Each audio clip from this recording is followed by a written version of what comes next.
I think this is an absolutely critical motion and conversation that we're having here today, and a big part of the reason why I ran for office in the first place. I think many of you know the story about my dad, who became homeless at the age of 12.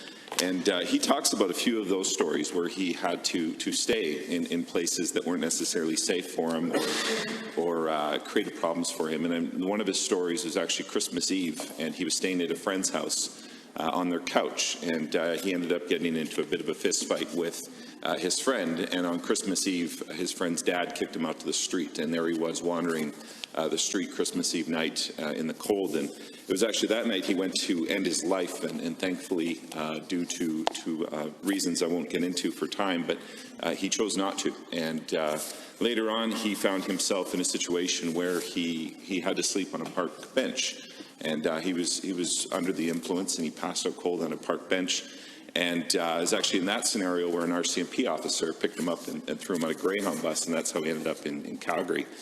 And then he goes on to tell about stories how he survived in Calgary.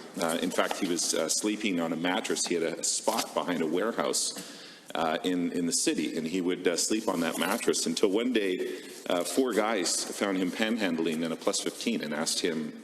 He asked them for some money because he was hungry, he said.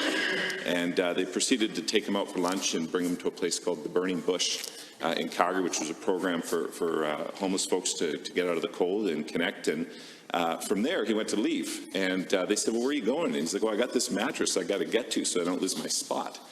And they said to him, well, no, you're not sleeping behind a mattress tonight. And they brought him home, and they put him in a room. They gave him his own room. He remembers there being a lock on the door so he could feel safe. And he said that whole first night he slept with the light on, not because he was scared of the dark, but just for the novelty of a light. No one should have to experience the fear and uncertainty that comes with not knowing where you will sleep at night. Nor should anyone have to face the brutal decision of trying to make the decision between putting food on your table and paying your rent, at least not for yourself nor for your family, especially not in a country as wealthy as Canada. And so that's why I rise in this House today in support of Motion 508.